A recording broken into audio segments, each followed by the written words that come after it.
할렐루야. 오늘도 우리 주님의 은혜와 사랑이 여러분과 함께 하시기를 예수 그리스도의 이름으로 축복합니다. 오늘은 숨겨진 영웅 시리즈 86번째로 바알에게 무릎을 꿇지 않은 7,000명에 대해서 은혜를 나누고자 합니다. 신기하게도 하나님의 말씀은 정말 이렇게 오래전에 일어났던 일인데 현재 우리들의 삶과 또 미래에 일어날 일들까지도 포함한 그런 어떤 상황들이 반복된다는 것을 우리가 깨닫게 됩니다. 매번 예배를 시작할 때 하는 신앙 고백 안에 보면 저리로서 산자와 죽은 자를 심판하러 오시리라. 산자와 죽은 자를 심판하러 오시리라 라는 그 신앙 고백을 매번 드립니다. 이게 크리스천의 목표예요. 산자가 되기 위한. 하나님께서 보실 때 예수 그리스도의 생명이 우리 안에 있으면, 예수님이 오셨을 때 우리 안에 예수님의 생명이 있으면 우리는 주님과 함께 거하는 것이고, 예수님의 생명이 없으면 그는 버려진 자가 되어서 영벌에 처해지게 되는 그 상황의 날까지 우리는 우리의 신앙을 지키면서 살아가는 겁니다. 역사상 예수님께서 언제 오신다 이런 일이 굉장히 많았습니다. 그럴 때마다 굉장히 많은 사람들이 모였습니다. 그리고 사회적으로 여러 가지 문제들을, 또 사회적인 이슈들을 만들고 문제들을 일으켰지요. 그래서 지탄받고 욕먹고 그랬습니다. 그러다 보니까 이 시대는 여러분 생각을 해보세요. 어느 목사도 예수님의 재림을 기다려야 된다. 예수님이 언제 오실지 모른다. 지금 우리들은 주님이 오실 때 들림받을 준비가 됐느냐. 이런 설교를 거의 들어보지 못할 겁니다. 그런 얘기를 하는 순간에 이미 색안경을 탁 끼고 봐요. 이상한 교회 아니냐. 왜 주님이 다시 오신다는데 그게 이상한 교회가 돼야 되는 거죠? 늑대가 나타났다죠. 늑대가 나타났다. 몇 번의 거짓말이 반복되고 나니까 아예 이제는 늑대가 나타났다라는 말이 거짓말의 대명사처럼 그렇게 바뀌어버린 겁니다. 이 시대도 그렇습니다. 예수님이 오신다. 우리는 그때를 기다려야 된다. 아무리 얘기를 해도 식상한 얘기가 되어버렸습니다. 깨어 있으려고 노력하지 않고 준비하지 않는 아주 애매한 시대가 되어버리는 것이죠. 그것은 마치 이제는 어떤 공상과학 소설이나 영화처럼 그렇게 치부해버리는 사람들도 많이 있습니다. 그러니까 예수님께서 오실 때에, 예수님이 다시 오실 때의 상황에 대해서 예수님께서 이렇게 말씀을 하십니다. 마태복음 24장 38절로 42절입니다. 홍수 전에 노아가 방주에 들어가던 날까지. 노아는 무슨 일을 했죠? 하나님의 심판이 임한다. 하나님의 심판이 임한다고 계속해서 외쳐대면서 자기 자신은 방주를 식구들이 같이 만들고 있었습니다. 그런데 그 메시지를 계속해서 들은 사람들은 뭐하고 있었다고요? 방주에 들어가던 날까지 사람들이 먹고 마시고 장가들고 시집가고 있으면서 홍수가 나서 그들을 다 멸하기까지 깨닫지 못하였으니 인자의 임함도 이와 같으리라. 예수님께서 만약에 재림하실 때는 사람들이, 우리가 생각할 때 먹고 마시고 장가들고 시집가고 이게 죄는 아니잖아요. 그런데 뭐예요? 일상에만 신경 쓰는 삶을 살고 있다. 그런 얘기입니다. 그냥 일상에만 신경 쓰고 사는 거예요. 오늘 뭐 하지? 내일 뭐 하지? 집은 어떻게? 돈은 어떻게 벌지? 이런 생각들만 다 하던 그런 상황이 벌어지게 될 거다. 그런데 뒤에 의미심장한 말씀이 나옵니다. 그때에, 인자가 임할 때에, 재림하실 때에 두 사람이 밭에 있음에 한 사람은 데려가고 한 사람은 버려둠을 당할 것이요. 두 여자가 맷돌질을 하고 있음에 한 사람은 데려가고 한 사람은 버려둠을 당할 것이니라. 그러므로 깨어 있으라. 어느 날에 너희 주가 임할는지 너희가 알지 못함이니라. 예수님께서 언제 오시는지 우리는 모릅니다. 모르기 때문에 뭐하고 있으라는 거예요? 늘 깨어 있으라는 거예요. 준비 상태로 있으라는 거예요. 군대 5분 대기조처럼 한번 비상벨이 딱 울리면 5분 내에 출발할 수 있는 조건이 딱 갖춰지는 것처럼 그렇게 너희들 준비하고 있어야 된다. 그렇게 얘기하는 거예요. 그러나 준비하고 있으되 일상을 살아야 됩니다. 오늘 보면 뭐하고 있어요? 이 사람들 밭 갈고 있어요. 뱃돌질하고 있어요.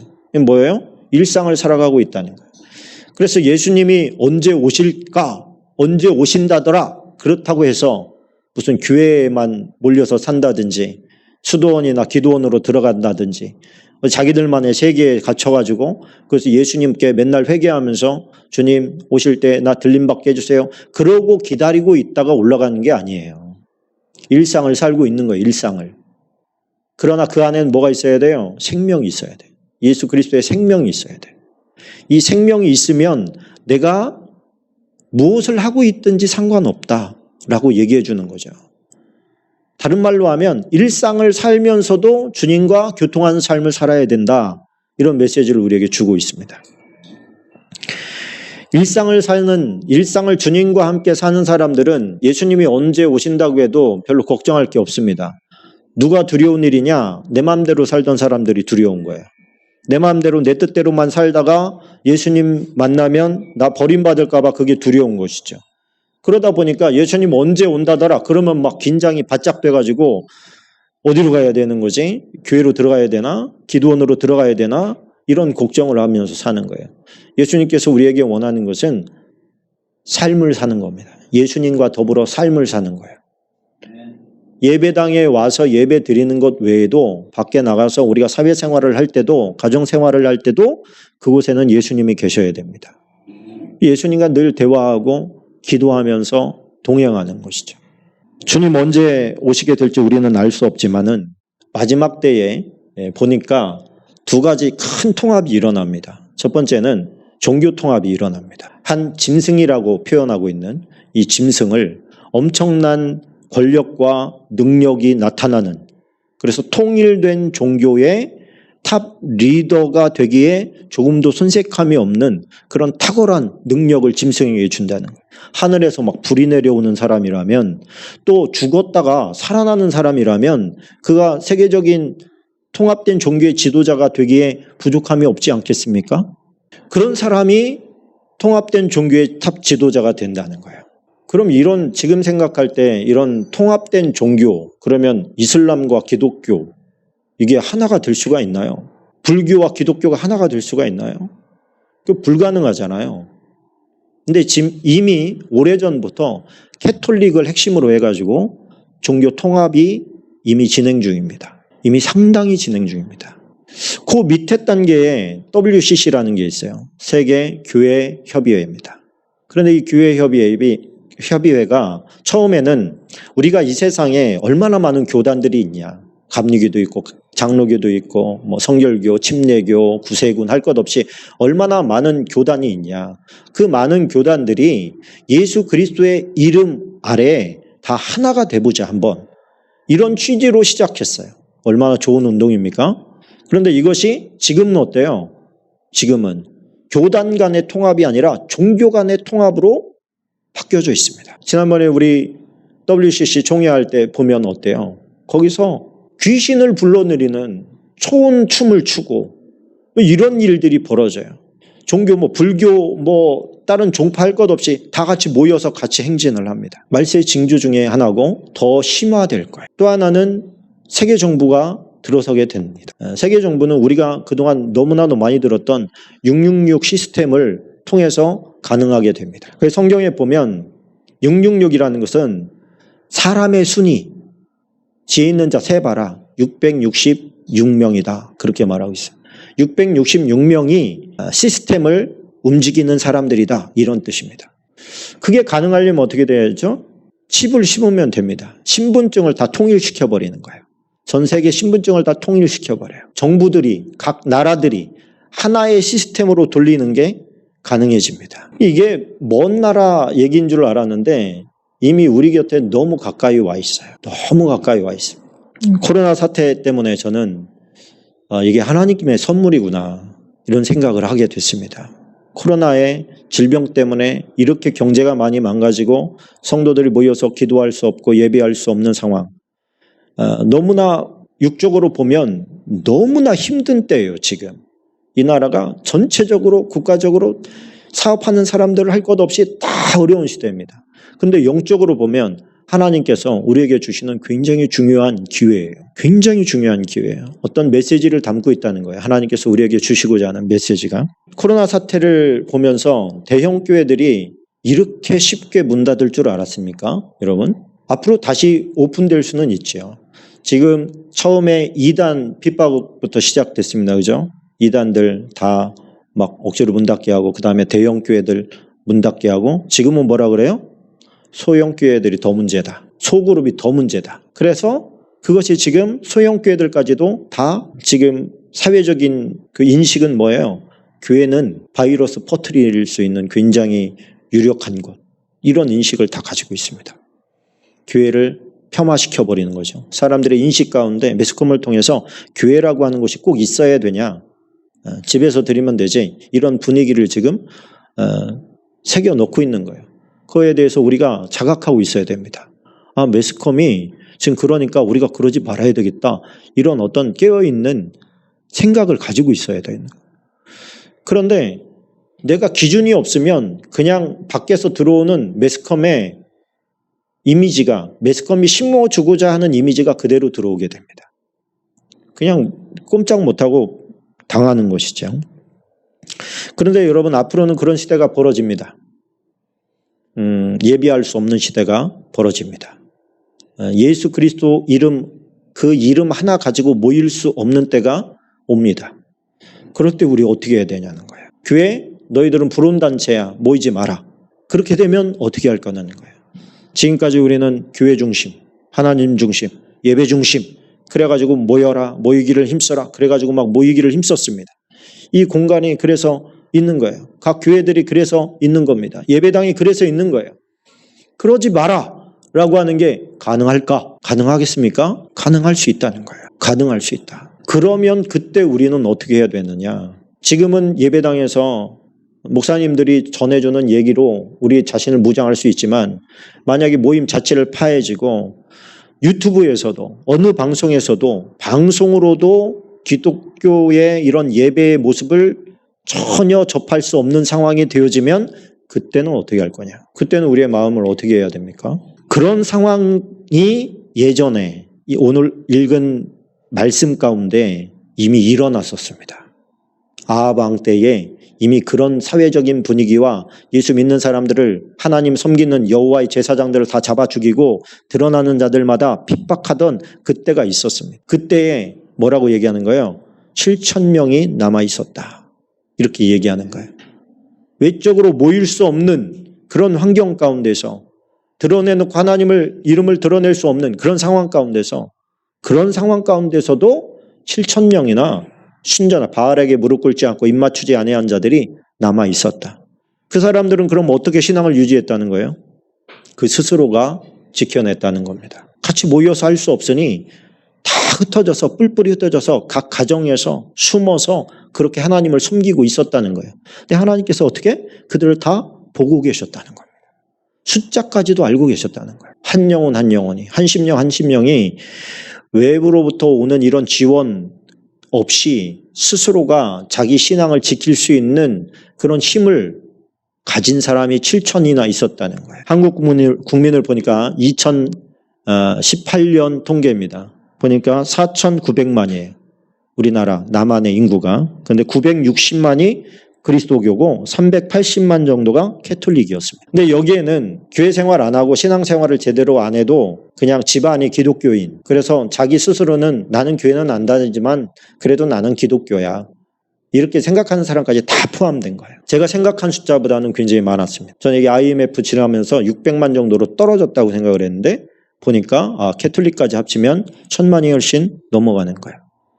이야, 우리나라에 그래도 4분의 1이 넘는 사람들이 크리스천이구나. 자기 스스로가 크리스천이라고 생각을 하는구나. 그럼 이 가운데서 진짜 하나님께서 보실 때 크리스천들은 얼마나 될까? 이건 통계학적으로인데, 통계학적으로는 핵심은 20% 정도다, 이렇게 보고 있습니다.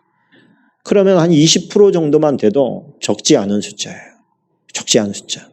북한은 예수님을 믿는 거를 믿다가 들통이 나면 노동교화소라는 곳을 들어가야 된다고 합니다.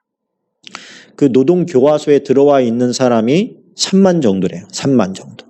근데 이 사람들은 예수 그리스도를 포기하지 않는 이상 언제까지 그곳에 있어야 될 줄 모르고 그 안에서 계속 핍박 가운데서 매를 맞으면서 노동하면서 그렇게 자기가 예수 그리스도를 포기해야 되는 이유들을 세뇌받으면서 그렇게 지내야 돼요. 그 사람들을 봤을 때 적어도 북한에는 10만에서 12만 정도의 크리스천들이 있을 것이다. 이렇게 보는 거예요. 근데 그 사람들은 그들이 모일 수도 없잖아요. 같이 찬양할 수도 없잖아요. 1907년도에 평양 대붕이 일어난 후에 우리가 45년도에 이제 전쟁이 일어나고 그 이후부터 이제 기독교가 핍박받기 시작해서 많이 이제 줄어 나갔는데 그럼에도 불구하고 아직도 10만 명 정도의 그쪽 동네는 얼마나 신실하겠어요. 목숨을 걸고 죽을 각오로 하나님을 믿으니까 그들의 신앙이 얼마나 신실하겠어요. 북한과 같은 상황이 우리나라에 벌어지면 10만 명 남을 수 있을 거라고 생각합니다. 그것보다는 더 남을 거라고 생각합니다. 근데 예수님의 말씀대로 말세에 믿는 자를 보겠느냐라는 말씀을 도입해 보면 그것이 그렇게 긍정적인 결과만 있는 것은 아니에요. 그럼 지금 내가 구원받을 수 있냐? 예수님 지금 오시면 예를 들어서 3년 동안 모든 종교 행위를 금하라.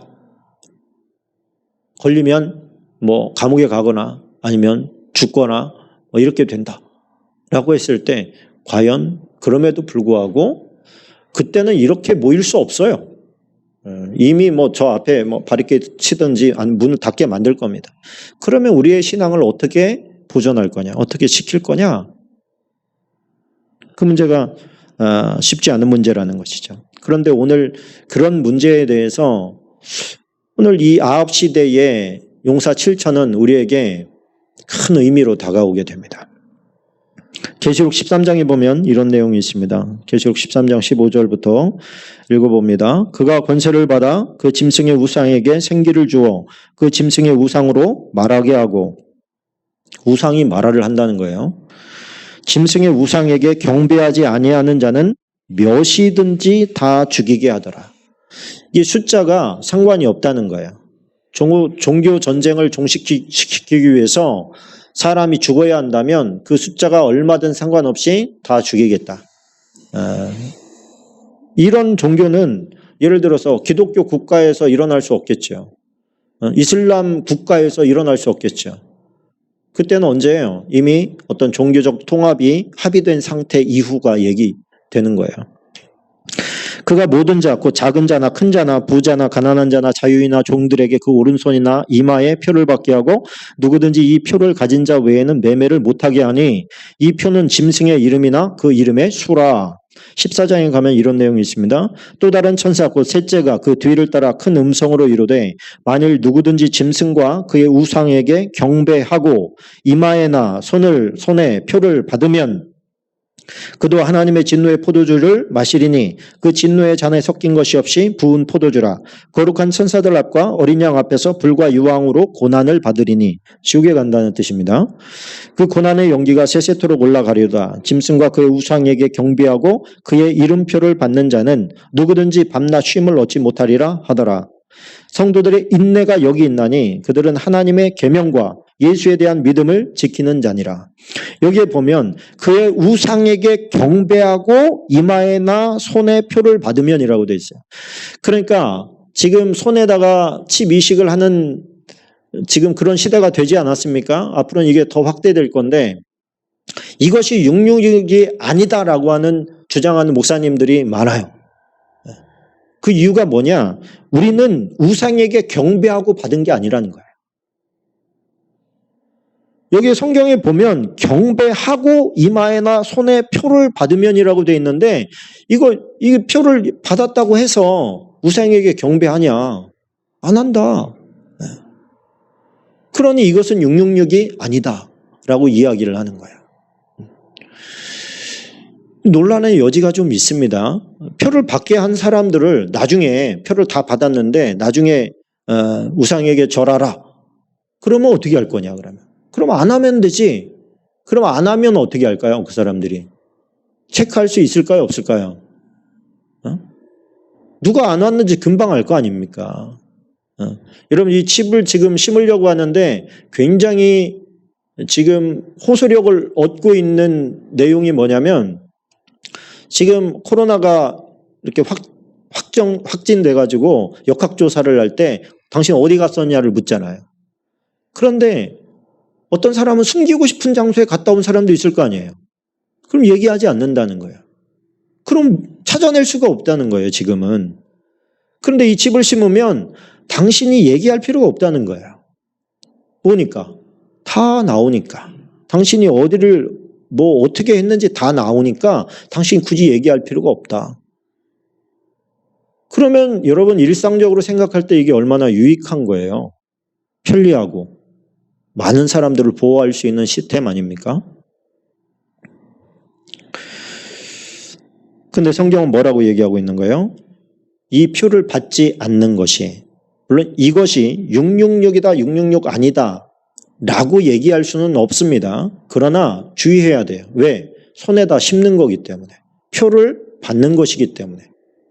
신체에다가 임플란트 하는 것이기 때문에 조심해야 된다는 거예요.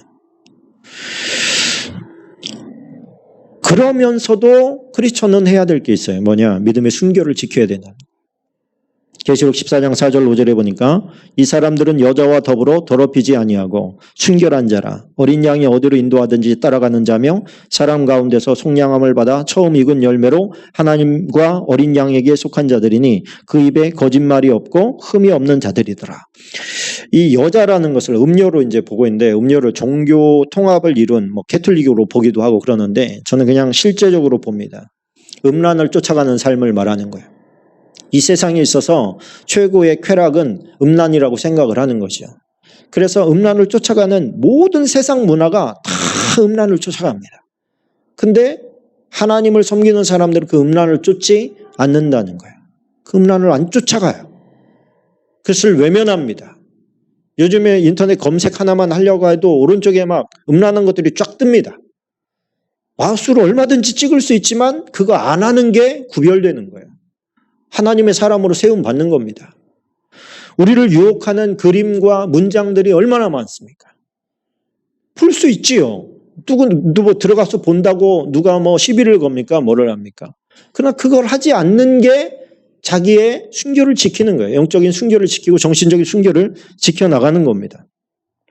어린 양이 어디로 인도하든지 따라가는 자. 절대 기준이 예수님의 말씀이라는 거예요. 절대 기준이 예수님의 말씀이에요. 매스컴에서 해주는 말이 아니에요. 뉴스에서 해주는 말이 아니에요. 진리가 아닌 것들, 예수님의 말씀이 아닌 것들은 인정하지 않는 삶. 그런 사람이 예수 그리스도의 신부라는 겁니다. 그때 뒤따라오는 것들이 뭐 거짓말, 흠이 없는 삶 이런 것들은 그냥 뒤따라오는 것이죠. 이 시대가 얼마나 급박하게 돌아가고 있는가. 우리 한번 2분짜리 KBS에서 말하고 있는 거 2분짜리 영상을 하나 좀 보겠습니다. 인체 삽입형 마이크로칩, 칩 임플란트를 통해서입니다. I'm not lying, it's there. Is it disturbing? No disturb. 이 회사는 4년 전 손안에 심는 칩 임플란트를 도입했습니다. You use it and you don't think about what you actually do. So when I come to the office here, I just open the door and don't think about trying to find my tag or keys or anything. So that's really great. 11mm 압박해 유리 재질로 된 마이크로칩. 비용은 130유로, 시술은 대개 피어싱 가게에서 이루어집니다. It was really quick and really famous. The first thing I'm going to do is I'm going to load my train tickets in my hand and I'm going to go home. That's the first thing. 지금까지 칩 임플란트 시술을 받은 사람은 전 세계적으로 10,000명 정도입니다. 그중 절반가량인 5,000명이 이곳 스웨덴에 집중되어 있는데요. 유럽의 실리콘밸리인 이곳에서 칩 임플란트는 건강과 검역 등을 선도한 잠재 기술이자 인체에 기술이 결합되는 사이보그의 첫 단계로 주목받습니다. 하지만 감염 가능성과 해킹 등 보안 문제, 통제 수단으로 악용될 우려 등의 규제 필요성도 제기됩니다. 자, 이게 굉장히 중요한 말입니다. 이게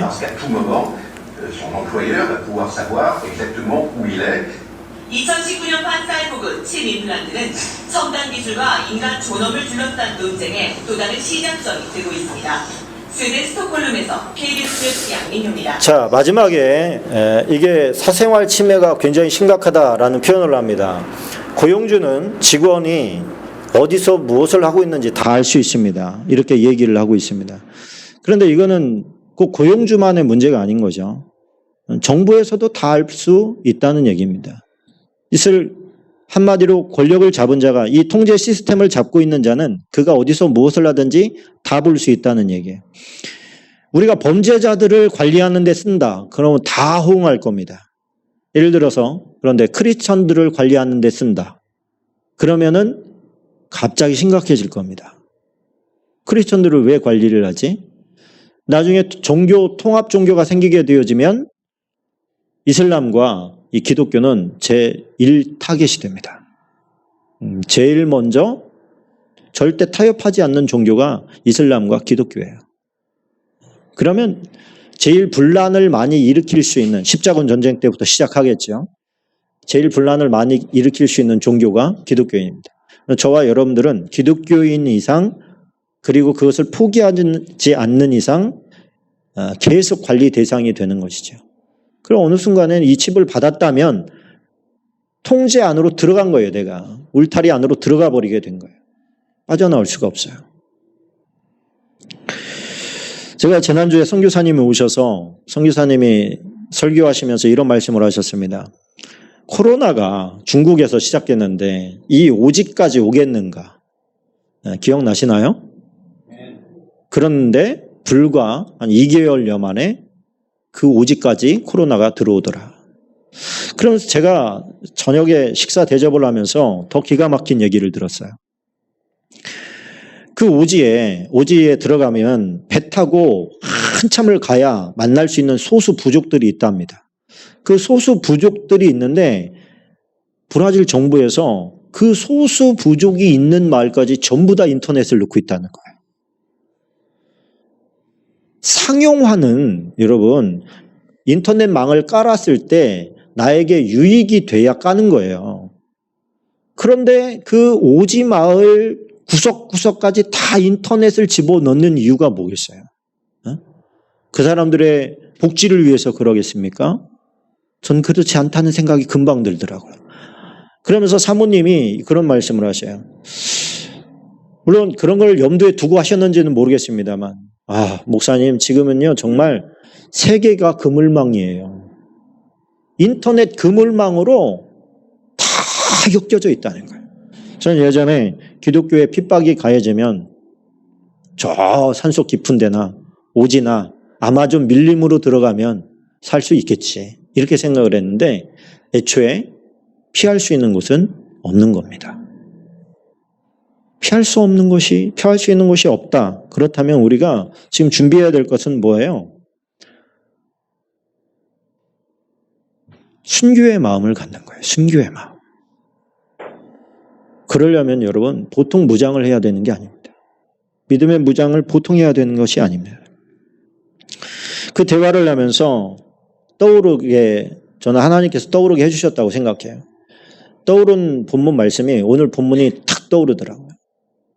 그래서 선교사님 내가 하나님께서 지금 그 말을 듣는 순간에 이 설교를 꼭 해야 되겠다는 생각이 듭니다. 그러면서 오늘 나오는 용사 7천에 대한 이야기를 해야 되겠다 이런 생각이 든 거예요. 이 사람들은 누구예요? 애굽이 아니죠. 이 시돈 지역, 북이스라엘의 위쪽으로 조금 올라가면 시돈이 있는데 그 시돈의 왕이 엣발입니다. 엣발. 그런데 엣발 왕의 딸이 이세벨이죠. 이 이세벨과 아합이 결혼을 하게 됩니다. 이 이세벨은 엄청난 바알과 아세라의 추종자며 선지자며 또 선교사예요. 북이스라엘을 바알과 아세라 땅으로 만들기 위한 사명을 가지고 온 여자 같아요. 딱 오자마자 북이스라엘은 지금 송아지 만들어 놓고 그 송아지가 하나님이다. 그러니까 저 예루살렘에 가서 거기 가서 제사 드리고 예배하는 거 이제 하지 마라. 이제는 이 송아지 앞에서 이게 여호와니까 여기 와서 제사를 드려라. 그렇게 해서 생명의 죄사함과 생명의 말씀이 있는 예루살렘에 와서 제사를 드리는 것을 끊어버립니다. 그게 첫 번째예요. 끊어버리고 그 다음에 자기들이 만든 신이 그 하나님이다. 여호와다 그러면서 거기서 제사를 드리게 합니다. 이미 변질된 거죠. 변질됐는데 모르면 거기 가서 절하며 제사 드립니다. 똑같이. 왕이 뭐 그렇다고 하면 그런 거 아니겠어? 그러고서 가서 하는 거예요. 그런데 지금 북쪽에서 뭐가 왔어요? 북쪽에서 바알과 아세라를 들고 이세벨이 왕의 와이프로 내려온 겁니다. 우상만 가지고 온 게 아니라 그에 딸린 선지자들까지, 제사장들까지, 바알과 아세라 제사장들까지 다 데리고 왔어요. 이 사람들이 주장한 게 뭔지 아십니까? 부예요. 풍요로움이에요. 그 시돈 지역은 항구 도시입니다. 항구 도시라서 무역을 함으로 굉장히 큰 부를 쌓았어요. 그런데 이세벨이 와보니까 북이스라엘은 너무 가난해. 여호와가 누구냐 물어봤더니 전쟁의 신이라는 거예요. 여호와가 전쟁의 신입니까? 전쟁에서 승리를 주셨기 때문에 전쟁에서 승리를 주시는 신 이렇게 인식이 돼 있었어요. 사람들이. 거기에 제한되신 분이 아닌데 거기에 제한을 시킨 거예요. 그랬더니 이세벨이 이거는 그 배경을 보고 제가 지금 설명을 해드리는 거예요. 성경에는 없어요. 야, 지금 전쟁의 신이 필요하냐? 농사 짓고 살잖아. 양 키우면서 살잖아. 전쟁의 신이 왜 필요해? 전쟁 나면 그때 찾으면 되는 거지. 지금은 풍요와 다산의 신이 필요할 때야. 풍요로워야 될 거 아니야. 우리 시도는 잘 사는데 북이스라엘은 왜 이렇게 못 살아? 내가 여기 시집 왔는데 못 사는 나라가 되면 되겠어? 그러면 신을 바꿔야 돼. 아니 그러면 바알과 아세라를 섬기면 잘 사냐? 잘 살아. 내가 책임져. 그 신은 풍요를 줘. 그럼 한번 해볼까? 이렇게 된 거예요. 그래 시작된 거예요. 근데 여러분 기가 막히게도 북이스라엘에서 제일 잘 살게 됐던 왕이 여로보암 2세인데 여로보암 2세는 나중에 나온 왕이고 그 전에 여로보암 2세 때보다 조금 못 사게 살지만 역사상 굉장히 강력하게 살았던 왕이 아합 왕 때입니다. 신경질 나죠? 네. 그런데 하나님이 아니라 사단은 영혼들을 훔치기 위해서 얼마든지 풍요로움을 줄 수 있어요. 잘 사는 거예요. 백성들이 보니까 너무 좋아. 아니 여호와를 섬겼을 때는 그게 좋은 거 몰랐는데 바알과 아세라를 섬겼더니 막 하는 일마다 잘 돼. 번성해. 사업도 잘 되고 막 먹을 게 많아지고 강성해져요. 강력해져요. 누가 싫다고 그래요, 그거를. 누가 싫다고 그래요. 여러분 지금 예배당에 나와서 예배하는 사람들 중에서도 정말 대다수는 삶의 풍요로움과 문제 해결을 위해서 교회에 옵니다. 아무 조건 없이 나는 하나님이 좋아요. 그냥 하나님이 좋아요. 그냥 아무 이유가 없어요. 하나님이 좋아서 나는 예배합니다. 이런 사람이 정말 손에 꼽아요. 우리의 마음속에도 다 어떤 조건들을 가지고 있어요. 여러분 그 조건이 만약에 내가 하나님을 믿는 이유라면 우리는 지금 가짜 신을 섬기고 있는 거예요. 착각하고 있는 거예요. 착각하고 있는 거예요. 하나님께 몰입돼야 됩니다. 나는 하나님이 좋아요. 내 죄를 사해 주시기 위해서 십자가를 지신 주님이 나는 너무 좋아요. 다른 거 다 필요 없습니다. 난 예수님만 있으면 됩니다. 이게 진짜 신앙인데 문제 해결 안 해줘? 하나님 믿는데 자꾸 가난해져? 왜 믿어야 되는데? 이렇게 가게 되면 영혼을 잃어버리는 거예요. 이 땅에서 아무리 잘 먹고 잘 살아도 부자와 나사로에서 보듯이 영원히 사는 게 아닙니다. 얼마 못 가요. 나이 금방 먹잖아요. 얼마 못 가는 거예요. 그 다음엔 어떻게 할 거예요? 우리의 영혼의 문제는 어떻게 할 겁니까?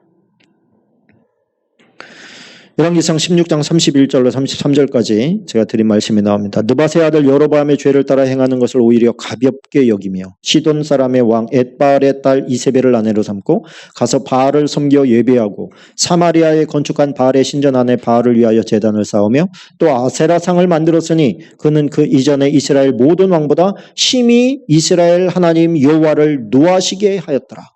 하나님은 막 화가 나시는데 재물은 늘어나고 백성들은 평안하게 살고 그러니까 어떻게 생각해요? 다 좋다. 다 좋다. 부족함이 없다. 이렇게 생각을 한다는 겁니다. 안타까운 일입니다. 잘 사는 걸 쫓아간다면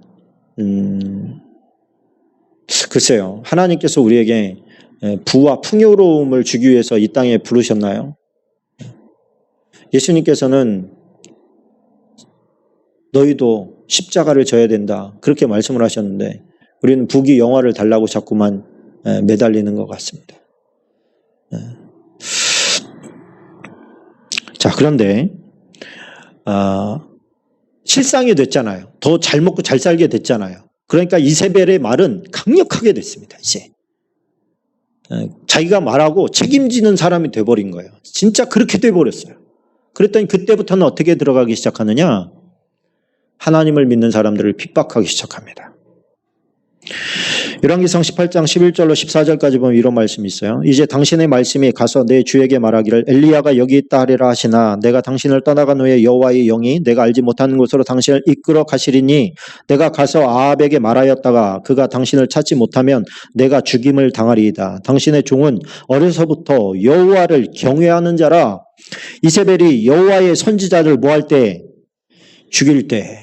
이제는 하나님을 믿는 사람들을 직접적으로 죽이기 시작했다는 거예요. 죽여나가기 시작했다는 거예요. 그때 여호와를 섬기는 저는 내가 여호와의 선지자 중에 100명을 50명씩 굴에 숨기고 떡과 물로 먹인 일이 내 주에게 들리지 아니하였나이까? 이제 당신의 말씀이 가서 내 주에게 말하기를 엘리야가 여기 있다 하라 하시니 그리하면 그가 나를 죽이리이다. 너 예수쟁이였구나. 그러고서 죽인다는 얘기예요. 이 사람은 두려움을 가지고서도 자기가 할 바를 최선을 다해서 했던 사람입니다. 우리 숨겨진 영웅실에서 다뤘던 사람입니다. 이런 시대가 있었다는 얘기예요. 외로운 싸움을 엘리야가 싸우고 있었습니다. 근데 엘리야가 아하방 앞에 나타났잖아요. 목숨 걸고 나타난 거예요. 나 하나님의 영광을 위해서 싸우다가 죽겠다. 도망 다니지 않겠다. 그러고 나온 거예요. 처음에 아하방을 만나서 당신 그렇게 살면 안 된다. 이세벨이 시키는 대로 살면 안 된다. 여호와를 섬겨야 된다. 라고 처음에 얘기했을 때 죽겠다고 나온 거예요. 그거는. 근데 하나님께서 안 죽이셔요. 가서 숨어. 그래요. 그리 시냇가에 가서 숨어. 내가 먹을 거 보내줄 거야. 그 하나님의 명령이 뭐 집정 내리니 어떻게 합니까? 시냇가에 숨었더니 뭐가 갖다 줘요? 먹을 거를? 까마귀가. 까마귀는 부정해요? 안 부정해요?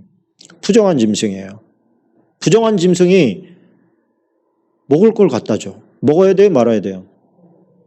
먹으라는 얘기예요. 하나님 보내주신 거잖아요, 지금. 그동안 뭐 했는데? 부정한 거, 하나님께서 먹지 말라고 한 거 철저히 안 먹었는데 하나님께서 부정한 짐승을 통해서 갖다 줘요. 뭐 깨라고? 고정관념을 깨라고. 꼼짝 못하는 상황에다 놓고서 고정관념 파괴 작전에 들어갑니다. 왜? 시돈 지역으로 지금 가게 하려고. 사르밧 지역이 시돈에 있는 땅이에요. 이게 엘리사가 내가 얘기가 없으면 3년 반 동안 비 안 올 거다. 이러고서 사라졌거든요. 그러니까 그들의 종교적인 신념에는 저주한 사람이 그걸 풀거나 아니면 그 저주한 사람을 죽여야 그 저주가 끝난다고 생각을 했어요. 그러니까 막 다 뒤진 거예요. 근데 하나님께서 물이 흐를 동안에는 그리 시냇가에 숨어 있게 하시다가 까마귀를 통해서 먹을 거 갖다 주면 어떻게 해요? 먹어야지. 그거 먹었어요. 부정해져요? 안 부정해져요? 부정해져요. 근데 하나님께 또 시냇물이 마를 때쯤 해가지고 말씀을 하셔요. 너 시돈으로 가라. 사르밧으로 가라. 거기다가 과부 준비시켜놨다. 아니 하나님, 시돈은 지금 뭐 섬기는 나라라고요? 바알과 아세라를 섬기는 땅이라고요. 아니 그것을 제가 왜 갑니까? 근데 하나님이 가라. 그러니까 가는 거예요. 거기에다 또 구질구질하게 과부, 먹을 것도 없는 과부한테 가서 빌붙어서 살으라고 하네. 이게 뭐예요? 가웃 떨어지게. 예? 그럼 어떻게 하나님의 명령이니까 그걸 한 거예요. 그러면서 뭐를 합니까? 자기의 고정관념이 박살나기 시작하는 거예요. 이제 끝날 때가 됐어요. 가라. 아합 다시 만나라. 그래서 다시 왔어요. 다시 만나서 큰 소리 칩니다. 당신 그렇게 살면 안 돼. 바알과 아세라가 풍요와 다산의 신인데 비 오게 했어? 오게 했어요? 안 했어요? 뭔가 깨달아야 될 거 아니에요, 그러면. 거기서 그렇게 얘기합니다. 바알과 아세라 선지자들을 데리고 갈멜산으로 와라. 대결하자. 이 시간에 비를 내리시는 신이 참신이라는 것을 백성들도 알게 하자. 그래서 대결을 한 거예요. 대결을 했는데 바알과 아세라 사람들이 춤을 추면서 그들의 종교적인 행위를 했을 때 끔찍도 안 합니다. 야, 니들 신 똥 싸러 갔나 보다. 더 크게 불러봐 좀. 더 막 몸을 찢으면서 했습니다. 꼼짝도 안 하는 거예요. 기도합니다. 야, 물 떠다가 이 장작더미 위에다가 쏟아 부어. 내가 혹시 이렇게 이렇게 라이터로 해서 불 붙이겠다고 너네들 그렇게 말할까봐 내가 얘기하는 거야. 물 갖다가 쏟아. 막 그랬더니 물을 막 축축하게 다 적셔놓은 거예요. 나무 위에다가. 하나님을 기도합니다. 참신이 누군지를 가르쳐 주십시오. 그때 하나님께서 불을 내리셨어요. 여러분, 바알 신은요, 천둥과 번개의 신이에요. 불을 내리면 누가 내려야 돼?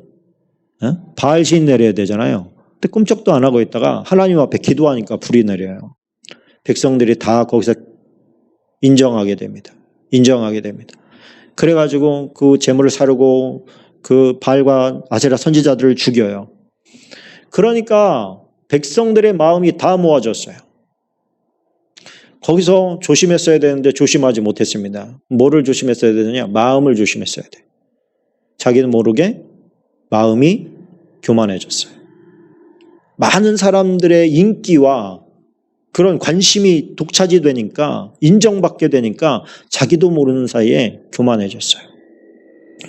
자기가 데려온 선지자들과 제사장들을 다 죽였어?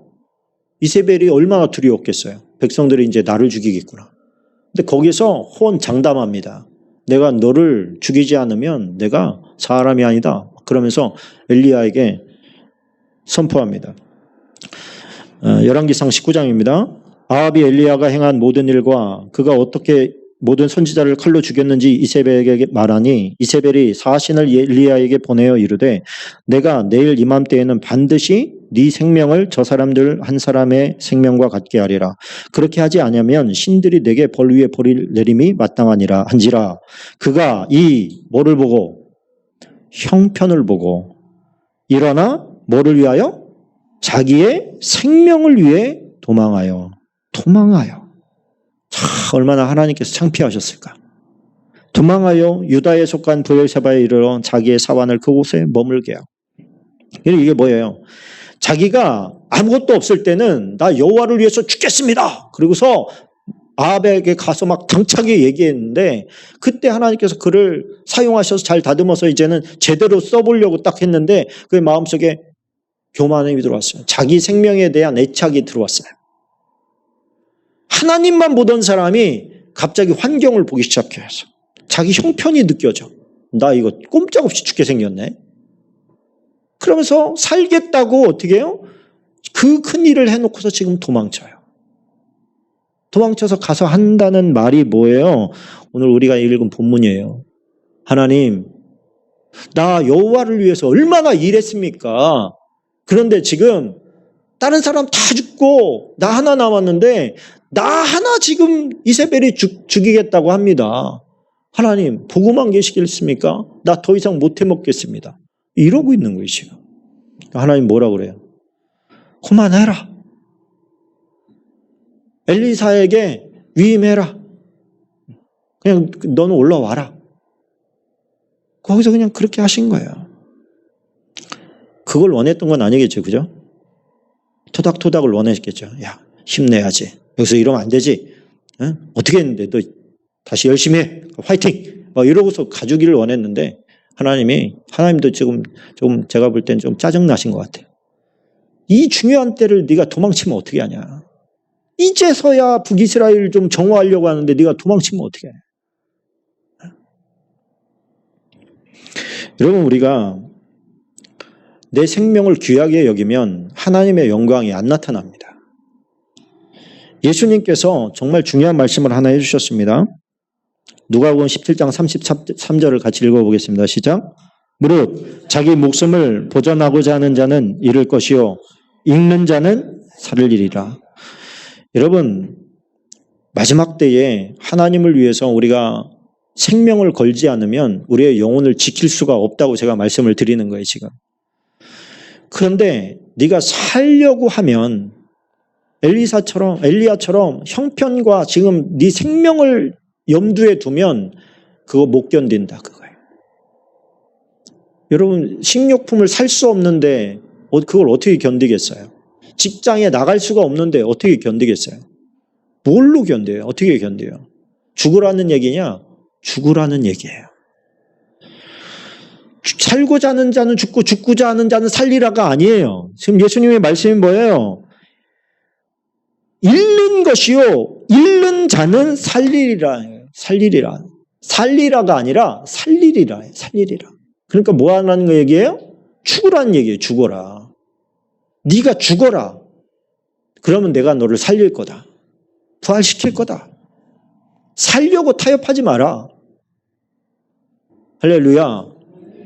이런 모든 채널이 다 막혔을 때 여러분들은 이 7,000명처럼 아마 따로따로 흩어져서 자기가 있는 곳에서 북한에서 지금 하고 있는 것처럼 은밀하게 하나님을 섬기고 있을 거예요.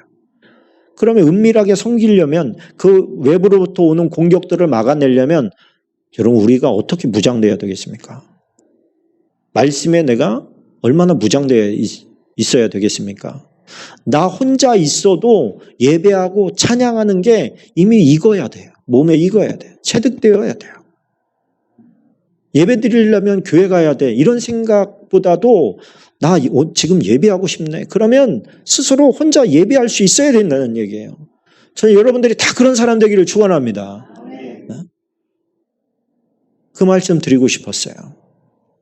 마지막 때에 다 관계들을 끊어버리고 모이기를 다 폐하게 만들고 더 이상 어떤 공동의 찬양과 예배를 할 수 없을 때 예수를 믿는다는 것 자체만으로도 핍박이 가해질 때 그때 우리는 다 죽은 것처럼 숨어서 내 신앙을 지켜야 될 때가 올 수 있습니다. 그때 그 일을 해야 돼요. 그 일을 할 수 있을 때는 이미 벌어지고 나면 늦어버려요.